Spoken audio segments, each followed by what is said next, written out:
What if the reason you feel drained at the end of the day isn't because too much happened, but because one small thing stole all your energy?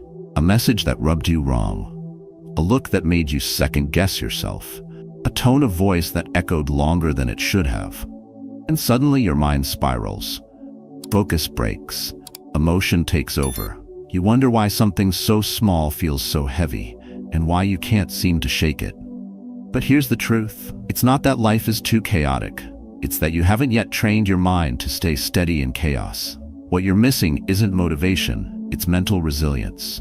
The quiet kind, the grounded kind, the kind that doesn't rise and fall with every comment, glance, or bad day. This video isn't a pep talk, it's a path. Rooted in Stoic philosophy, shaped for real-world pressure. You'll learn how to stop reacting to life and start responding with clarity.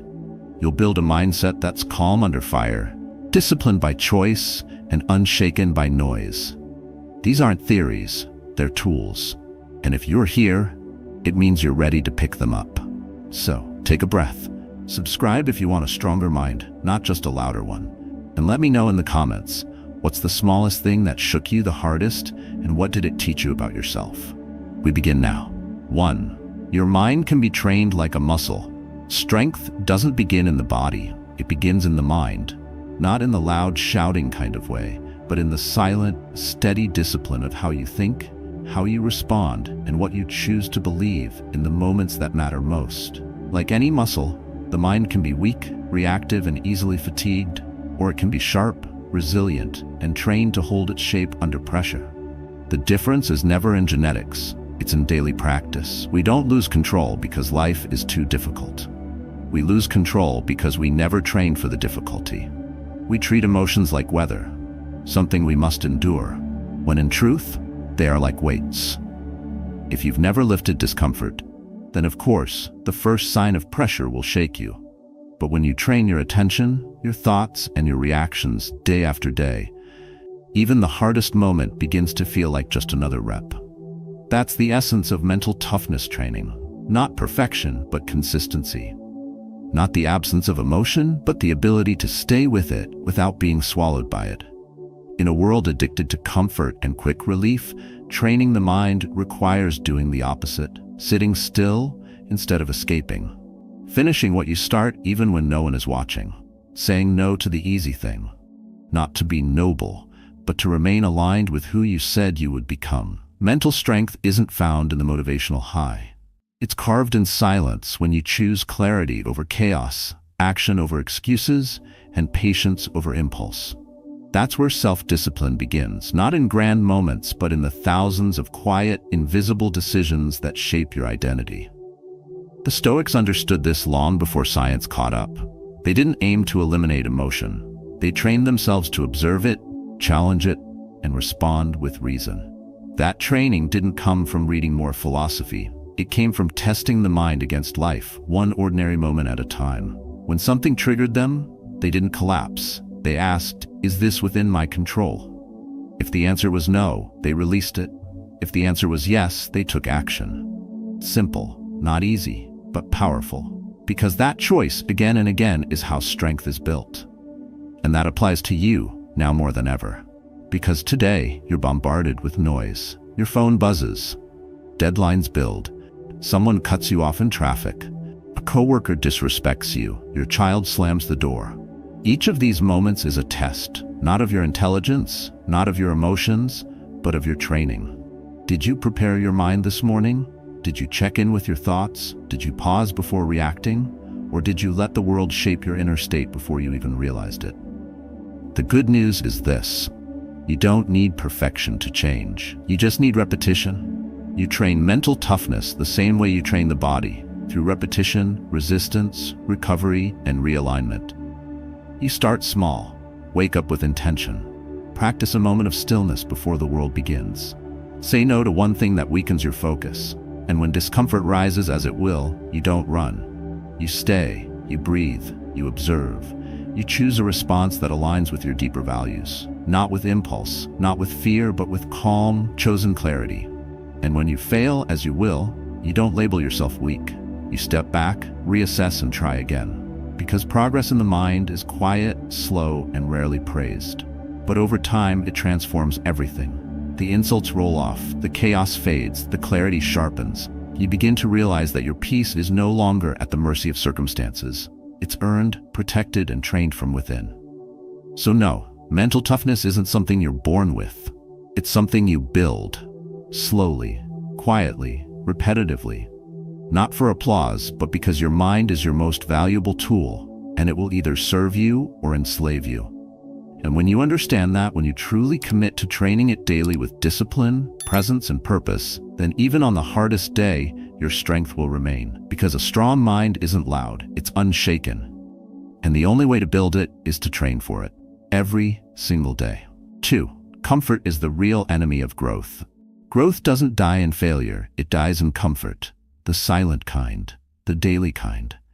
The kind that wraps around you slowly and convinces you that staying the same is safer than stretching into something unfamiliar. And because it doesn't scream or hurt, you don't resist it, you welcome it, you defend it. And over time, you stop noticing how much it's stealing from you, not all at once, but piece by piece. The truth is, comfort feels good right now, but costs you a long time. It asks nothing from you, so you become someone who expects nothing more from yourself. You stay where it's warm, predictable, and safe, but inside something begins to shrink. Your courage fades, your clarity dulls, your willpower softens. You stop risking, stop trying, stop asking hard questions. You become restless in a life that looks fine from the outside but feels hollow inside. And no matter how much you distract yourself, you can't silence that quiet voice asking, "Is this all there is?" That voice is the signal. It's the crack in the armor of false stability. And it only shows up when your inner self knows you've been asleep for too long. Stoic philosophy calls us to do the hard thing, not because we enjoy pain, but because we know what's on the other side of it. Strength, clarity, self-respect. You don't become unshakable by avoiding discomfort. You become unshakable by choosing discomfort on purpose, daily, deliberately, with discipline. And yet, comfort isn't just about physical ease. It shows up as emotional habits too. You avoid hard conversations because it's easier to stay silent. You let resentment fester because forgiveness takes effort. You scroll to escape feelings you don't want to face. You blame others instead of facing your own patterns. Every one of these is a comfortable reaction, and every one of them keeps you exactly where you are. Growth, on the other hand, demands something different. It asks you to say no when others expect yes. Speak the truth, even if your voice shakes. To walk away from the easy path, not because it's wrong, but because it leads nowhere meaningful. That's the real work of mental toughness. Not acting strong, not pretending to have it all together, but choosing the path that builds you from the inside out, one honest decision at a time. The Stoics believed that adversity isn't a punishment, it's a tool. Marcus Aurelius said, "What stands in the way becomes the way." This means the hard thing you keep avoiding is likely the very thing that would grow you the most. But only if you face it, not once, but repeatedly. Because growth doesn't happen in the moment you try. It happens at the moment after you want to quit, but keep going anyway. And you don't have to make it dramatic. You don't need to throw your whole life into chaos to grow. You only need to disrupt one thing that has kept you too comfortable for too long. Wake up 1 hour earlier, have that honest talk. Put the phone down, finish what you started. Go for a run even when it rains. Say yes to discomfort, not because it's pleasant, but because it makes you stronger. In time, you'll start to notice a shift. You'll complain less, you'll recover faster, you'll stop fearing rejection, and start respecting your own choices. You'll build mental resilience, not by reading more, but by doing more of the things that stretch your limits, expose your weaknesses, and force your character to evolve. And you'll realize that peace isn't the absence of discomfort. It's the ability to remain grounded inside it. So if you feel stuck right now, maybe it's not a lack of clarity. Maybe it's not even fear. Maybe you've just been too comfortable. And maybe today is the day you stop making that excuse. Discomfort won't break you. It will introduce you to the version of yourself you've always wanted to meet, the one who's calm under pressure, clear in chaos, quietly disciplined when no one's watching. And no matter how far away that version feels, It's already within you, waiting for a reason to come alive. Give it one. 3. Master the pause before the reaction. A strong mind doesn't react, it responds. And the difference between the two is everything. It's the space, the pause between stimulus and response that separates the impulsive from the disciplined, the chaotic from the calm, the fragile from the mentally tough. Most people never train for that pause. They let their emotions take the wheel, and before they know it, words are said, decisions are made, and damage is done. Not because the situation was truly threatening, but because the mind wasn't prepared to face it with clarity. We've been conditioned to react instantly. A message arrives and the fingers reply before the brain processes it. Someone interrupts you and the voice rises before reason can step in. A driver cuts you off and the anger flares before you even touch the brakes. In a world of speed, stillness feels unnatural. But for the Stoics, stillness was power. They understood that in every challenge, the first battle is not against the world, it's against your own instincts. And whoever wins that battle first wins the situation. That's why mastering the pause is not just a technique, it's a way of thinking. It's training your mind to see emotions like visitors. They knock, but you decide if they enter. And when they do, you decide how long they stay. Anger, fear, pride, shame, none of them can destroy you unless you hand them the keys. The pause is where you choose whether to give those keys away or hold on to them. Let's ground this in a real moment. Imagine you're standing at the checkout line after a long day. You're tired, hungry, behind schedule. The cashier is slow. The customer in front of you is complaining about something trivial. Someone bumps your cart without apologizing. And then the cashier makes a mistake and scans the same item twice. That's the spark. Your jaw tightens, your heart rate spikes, your voice wants to react. You want to say something sharp, maybe even cruel, because it would feel like justice. But this is where the pause lives. Right here. Not in a monastery, not on a mountain, but in the most ordinary moments of life. If you've trained your mind, that spark becomes a signal, not a trigger. You feel the heat, but you don't feed it. You take a breath, not to suppress emotion, but to let it cool. You scan your thoughts, not to escape the moment, but to choose your place in it. You ask yourself, is this worth my peace? Is this worth the energy I will spend carrying it later? Is this how I want to lead myself right now? And in that small space, in those 3 seconds, your entire character is being shaped. Not by what happens to you, but by what you use to do next. Mental toughness is built in that space, not by avoiding frustration, but by sitting inside it without letting it define you. Not by pretending you don't feel disrespected, but by refusing to respond in a way that disrespects yourself. When you pause, you become the observer of your mind, not its slave. And the more you practice this, the stronger your pause becomes. It grows from 3 seconds to 5, from 5 to 10. Eventually, your emotions arrive and find no place to root. They pass through like clouds across a quiet sky. This is the Stoic way, not coldness, but clarity. Not suppression, but sovereignty. When Epictetus said, "It's not what happens to you, but how you react to it that matters," he wasn't offering a quote, he was offering a practice.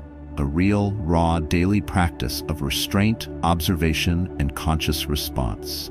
In a world addicted to instant replies, hot takes, and emotional volatility, your pause becomes your power.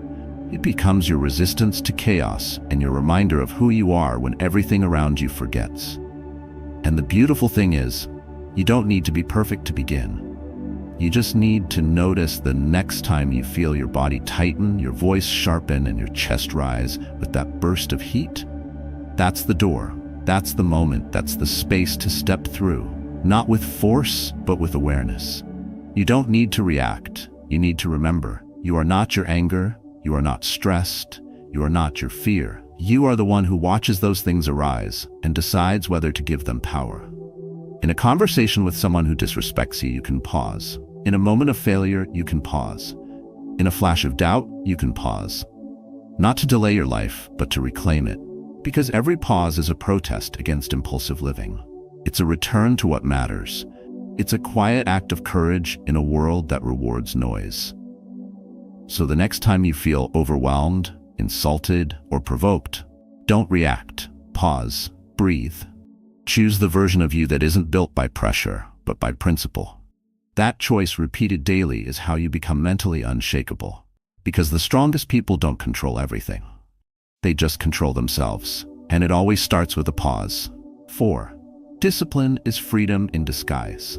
We grow up thinking freedom means doing whatever we want, whenever we want, without rules or restraint. But as we chase that version of freedom, skipping the workout, sleeping in, delaying the hard conversations, giving in to every craving, something strange happens. We don't feel free at all. We feel scattered, anxious, and behind. And slowly, without even noticing, we become slaves to our own impulses. Because without discipline, freedom isn't real. It's just chaos with better branding. Real freedom is the ability to say no when everything in you wants to say yes. Real freedom is waking up with purpose, not pressure. It's living by your own standards, not the emotions of the moment or the expectations of others. That kind of freedom isn't inherited. It's built, brick by brick. And the mortar that holds it together is discipline. Most people think discipline is punishment, a loss of fun, a rigid set of rules. But that's not what discipline is. Discipline is a design for living, a quiet agreement between who you are and who you're becoming. It's a commitment to structure, not to limit you, but to protect your energy from being wasted on things that don't matter. Discipline says, I know what I want, and I'm willing to stay on course, even when it's uncomfortable. The Stoics knew this long before modern productivity systems were invented. They practiced discipline not just in action, but in thought. Because every reaction, every desire, every excuse was a moment of choice. And those choices stacked up into a life. Epictetus said, freedom is the fruit of discipline. And when you understand that, everything shifts. Because suddenly, discipline is no longer a burden, it's your ticket out of chaos. You wake up and check your schedule, not because you're a machine, but because you're the architect of your time. You sit down to write or study or train, not because it's easy, but because you respect your goals more than your mood. And when temptation hits, scrolling, snacking, skipping, you don't shame yourself, you return to structure, not to be perfect, but to stay aligned. Think about the times you felt most overwhelmed. Chances are it wasn't because life got hard, it was because the structure fell apart. You didn't plan your week, you skipped your morning stillness. You let one bad moment bleed into every corner of the day. That's when everything starts slipping. Because without discipline, pressure builds. Decision fatigue creeps in, and life starts running you instead of the other way around. Now, flip the picture. Imagine a day where you rise early, not because you have to, but because that first hour sets the tone. You eat clean, train your body, and protect your attention. You don't check your phone until your own thoughts are clear. You schedule deep work. You pause before reacting. You finish what you start. You take your time but never waste it. That day feels good, not because it's easy, but because it's earned. That's what mental discipline gives you. Not perfect, not performance, just peace. And the best part, it doesn't take talent, it doesn't take a genius. It takes small decisions repeated consistently. 5 minutes of silence before the noise. 1 glass of water instead of 1 more coffee. Saying no to what steals your time. Saying yes to what builds your mind. And when you fall off track, and you will, you don't quit. You realign. You start again. Not from shame, but from strength. Because that's how habits are built. That's how mental toughness becomes second nature. Discipline isn't cold, it's clarity. Discipline isn't a force, it's the focus. And the deeper you go, the more you realize that discipline is what makes emotional control possible. It's what keeps your mind calm when everything else is loud. It's the only thing strong enough to stand between you and the chaos that wants to pull you in. Because the world is full of distractions. Every day you're tested by messages, temptations, people, and pressure. But when you train yourself to return to what matters again and again, that's when discipline becomes identity. You don't have to be the smartest person in the room. You don't have to be the strongest. But if you are the most disciplined, if you keep your promises to yourself when no one is watching, you will rise. You will stay grounded. You will build a mind that doesn't need rescuing every time life shakes. So when someone tells you discipline is boring, unnecessary, or too hard, let them talk. Let them chase comfort. Let them run in circles. You'll be the one who shows up, quietly, consistently, unshaken. Because at the end of the day, freedom isn't doing what you want. It's being able to choose what serves your highest self and having the strength to follow through. That's not control. That's liberation. And it starts with discipline. 5. Turn pain into purpose. Pain without direction becomes suffering. But pain with direction becomes power. That's the shift. That's the moment where something breaks, but instead of crumbling with it, you rise through it. Not because you like the pain, not because you deny it, but because you refuse to waste it. Every person faces pain, emotional, physical, and spiritual, but not everyone knows what to do with it. Most people avoid it, numb it, distract themselves from it. They move fast, so it can't catch up. But the truth is, pain doesn't disappear when ignored. It only waits. It buries itself deeper and disguises itself as anger, addiction, exhaustion, and silence. And the longer it sits there, the more it distorts your vision. You stop trusting people. You stop trusting life. Eventually, you stop trusting yourself. And that's the real danger. Not the pain itself, but what it turns you into when left unresolved. But there's another path, a harder one, a cleaner one. Stoicism teaches that adversity is not a curse. It's a forge. It burns off what is unnecessary and reveals what is essential. You don't need to escape the pain. You need to reframe it. Instead of asking, "Why is this happening to me?" ask, "What can I build with this?" That question changes everything. Because the pain didn't come to destroy you, it came to wake something inside you that comfort never could. Mental toughness isn't built in moments of ease. It's shaped in those dark, quiet places where everything hurts but you keep going anyway, not out of pride, not to prove anything, but because you've decided that your future is worth more than your fear. That's the turning point, when pain stops being an excuse to stop and becomes the reason you keep moving. There's a power that only shows up when everything else falls apart. It doesn't shout. It doesn't seek attention. It whispers one thing: keep going. And if you listen, if you act, even when the voice trembles, you begin to see clearly that the breakdown was never the end. It was the beginning of a new layer of strength. One that's not built on image or performance, but on resilience and inner alignment. The Stoics never sought to avoid pain. They embraced it with clarity, not with passivity, but with purpose. Because they knew pain reveals your values. It shows you what matters. It sharpens your vision. It forces you to either step forward with intention or fall backward into bitterness. And once you choose the forward path enough times, something shifts inside you. You stop resisting discomfort. You stop fearing the next hit. You become someone who doesn't just endure pain. You use it. You turn it into fuel. You let it carve depth into your character. And the deeper the cut, the greater the strength that rises from it. But that takes awareness. It takes stillness. When pain comes, don't rush to numb it. Sit with it, listen, ask it what it's trying to teach you. Write it down, let it speak. The very clarity you've been chasing might be hidden inside that ache. You don't have to understand it all at once, but you do have to stop running, because only in the stillness does the pain reveal its lesson. Once you see it clearly, you can choose how to respond, not out of emotion, but out of purpose. This is where mental resilience becomes real. Not when everything is working, but when nothing is. And you still show up with integrity. You still align your actions with your values. You still stay calm in the fire. Not perfectly, not without moments of weakness, but consistently enough that pain stops being the enemy and becomes your training ground. You weren't meant to avoid difficulty. You were meant to grow through it. Not all pain is punishment. Some of it is preparation. And while others curse the fire, you walk through it with open eyes, because you know what's on the other side isn't just survival. It's strength. It's stillness. It's the kind of character that can't be broken because it's already been rebuilt. So when pain knocks again, it will pause. Breathe. Step back and ask yourself, what can I create from this? And if you stay in that question long enough, the path will reveal itself. Not all at once, but step by step. And with each step, the pain becomes lighter, not because it disappears, but because it finally has somewhere to go. Let it move through you. Let it shape you.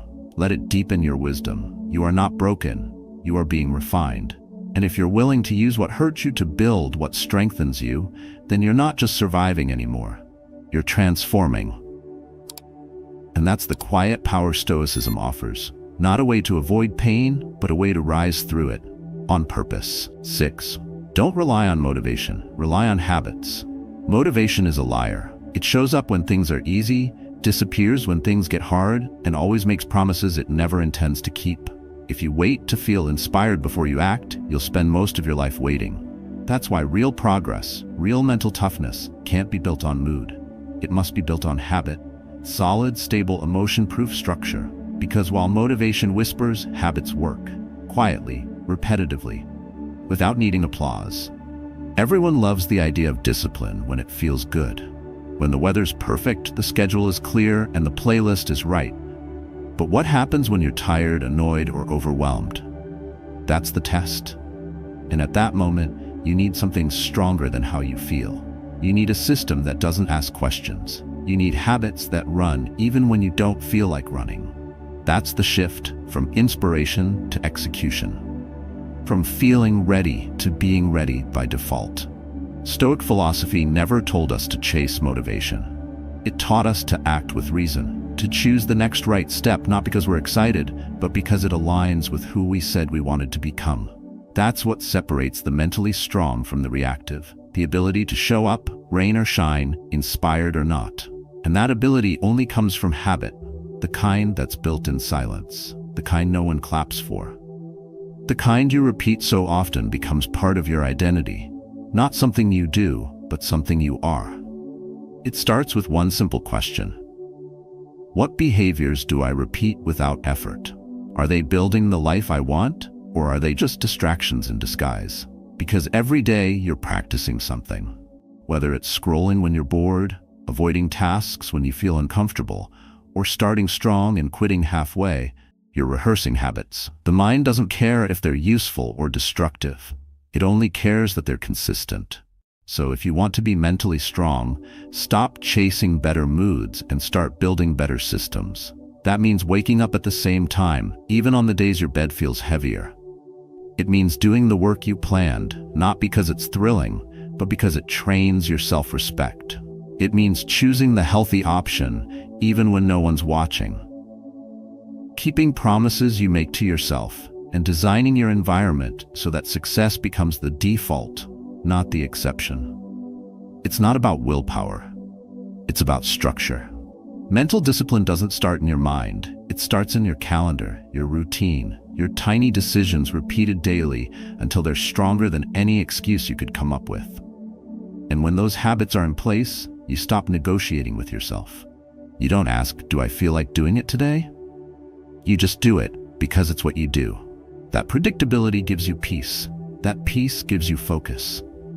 And that focus gives you clarity in a world that rewards distraction. Stoics understood this well. Their practices were grounded in daily rituals, reflection, and accountability.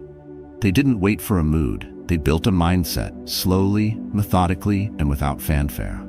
The truth is, you don't rise to the level of your ambition. You fall to the strength of your habits. That's why most people don't fail from lack of desire. They fail from lack of follow-through. Because dreams feel good. Systems feel boring. But only one of them gets results. If you want lasting strength, stop depending on emotion. Build process. Build rhythm. Build rituals that anchor your day before the world pulls at you. Start small. Anchor your mornings in stillness. End your nights in reflection. Write down what matters. Prioritize deep work. Protect your attention like your life depends on it, because it does. Set your environment so success is easier than failure. And when you drift, and you will, you realign. Without drama, without shame, just discipline. That's the Stoic way. Not cold, not rigid, but intentional. Every repeated action becomes a vote for who you want to be. And eventually, your habits cast that vote for you, even when your willpower fades. This is where freedom lives. Not in doing whatever feels good, but in being able to do what matters, regardless of how you feel. That's the power of habit. It frees your mind from indecision. It grounds your day in action. It shields you from chaos. Over time, it builds the version of you that motivation could never sustain. So next time you hear that voice telling you to wait, to rest, to postpone, Recognize it, smile at it, then act anyway, not because you feel like it, but because it's who you are. And that, more than any fleeting burst of inspiration, is how real strength is built, quietly, repetitively, on purpose, every single day. 7. You control the frame, not the facts. The world doesn't always change. The job loss still happened, the partner still left, the deal still fell through. But how you see those facts, how you frame them, changes everything. The Stoics knew this long before psychology gave it a name. You don't control what happens, you control what it means. Most people let facts define them. A rejection becomes proof of worthlessness. A delay becomes a failure. A single mistake becomes an identity. But what if none of that was true? What if the fact never had power until you gave it a meaning that weakened you?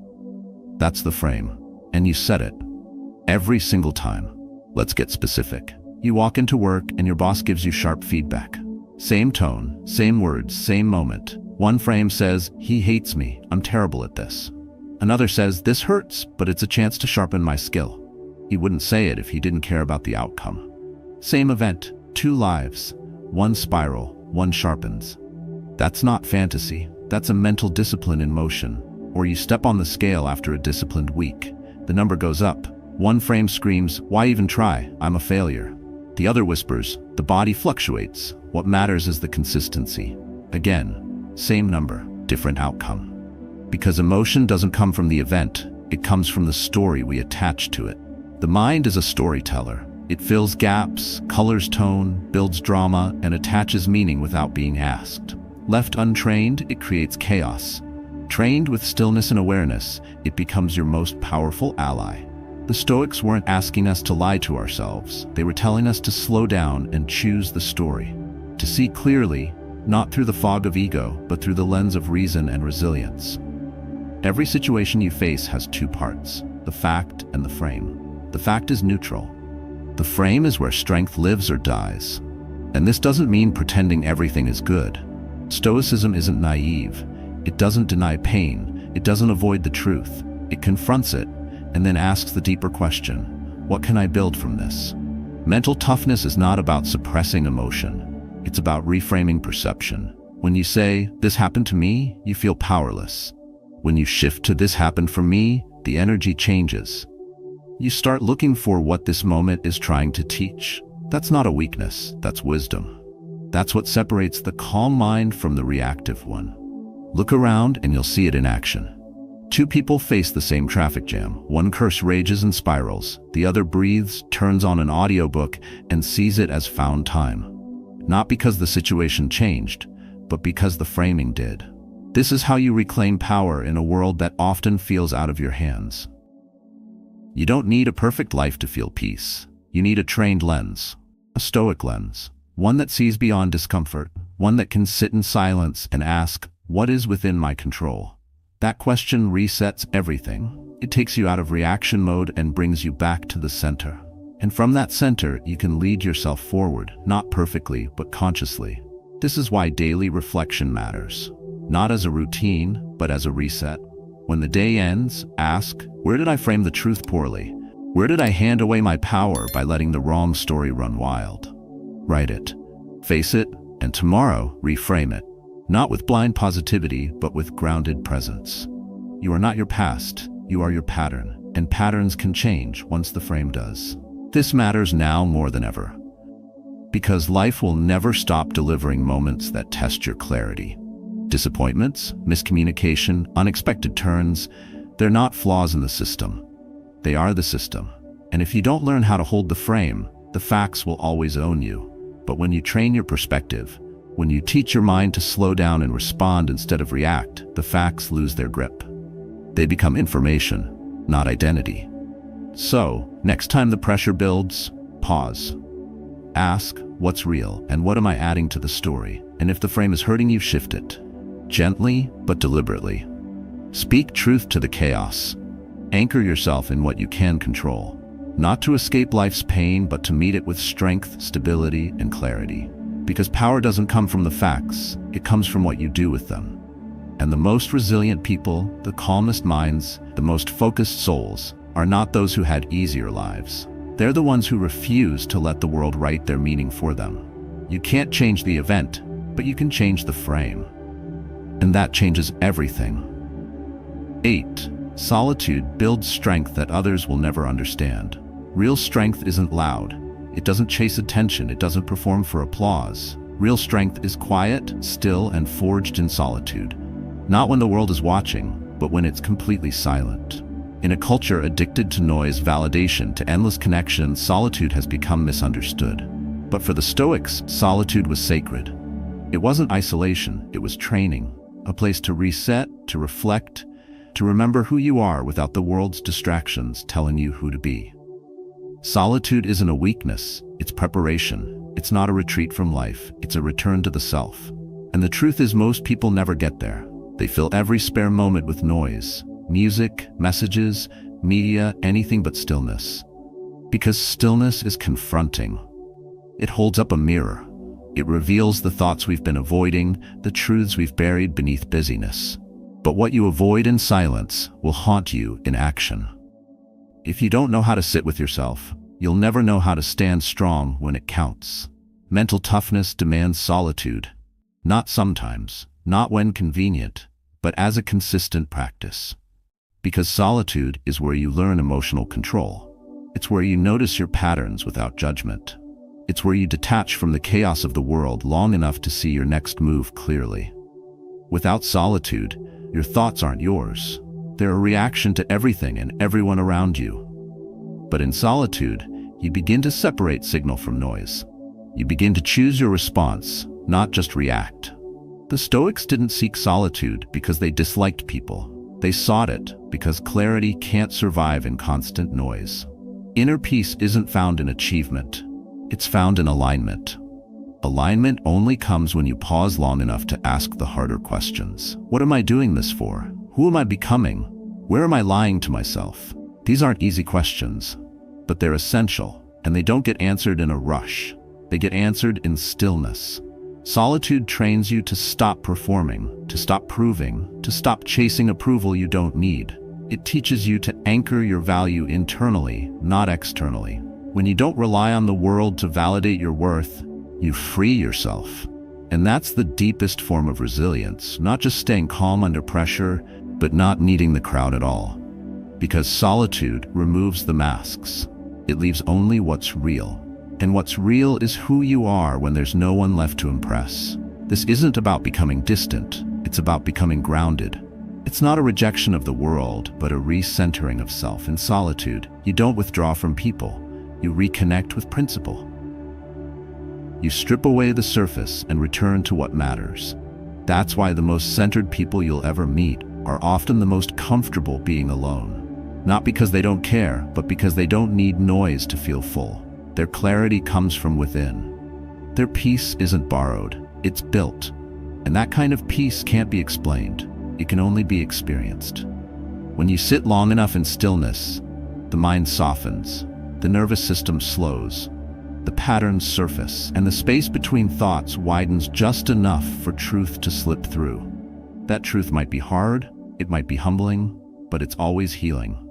And if you're willing to stay in that silence, without distraction, without judgment, what you find on the other side is something most people never access. A strength that doesn't shake. Solitude isn't a place of loneliness. It's a place of power. It's where you confront what's real, where you learn to breathe through discomfort instead of running from it, where you remind yourself that stillness isn't the absence of life, it's the foundation of it. And if you've forgotten how to sit alone, if silence now feels like something to fear, that's the signal. That's where the work begins. The more at peace you are with solitude, the less the world can take from you. So pause, slow down, cut the noise. Make room for silence, not as an escape, but as a reset. Give yourself space to think thoughts that are truly yours. Build a routine where solitude isn't rare, it's ritual. 5 minutes, 10 minutes, 1 hour. It doesn't matter how long. What matters is that you return. You train your mind to sit, to breathe, to observe without reacting. Over time, that practice becomes a shield, a sanctuary, a source of unmatched inner strength. Because the truth is, the strongest people in the world aren't the ones shouting the loudest. They're the ones who know how to sit in silence, face themselves fully, and walk back into the world without losing what they found there. And that kind of strength, quiet, unshakable, deeply rooted, can't be taught. It must be built. Alone, in stillness, in solitude, where no one sees you, and everything becomes clear. In a world that constantly demands more speed, more output, more reaction, building mental toughness isn't a luxury, it's a responsibility. What we've explored today isn't just philosophy, it's a blueprint, a system, a mindset grounded in Stoic discipline, sharpened by daily practice and refined in silence. You now understand that strength begins with the mind, that comfort is the quiet killer of potential, that discipline is disguised freedom, and that resilience is born not in motivation, but in routine. You've seen how pausing before reacting can save your peace, how pain becomes purpose when reframed, and how solitude forges an inner power the noisy world can't understand. And above all, you've been reminded that while you may not control every fact, you always control the frame. But knowing these truths means nothing without applying them. Philosophy means action. The Stoics lived by this. You must do the same. Practice it every morning, every conversation, every failure, and every choice. Keep your habits sacred, keep your mind disciplined, and keep returning to that still, unshakable place inside you, especially when the world pulls you away. Growth doesn't require perfection. It requires repetition. And if you fall off track tomorrow, you start again. With grace, with clarity, with inner resolve. If any part of this message touched you, don't keep it to yourself. Share your story in the comments below. Someone out there is facing the same battle, and your voice might be the one that helps them keep going. This isn't the end of your journey, it's the beginning of a new one. Choose to walk it with intention, with discipline, with strength that doesn't need to be seen to be real. Because your best self is built quietly, patiently, one moment of courage at a time.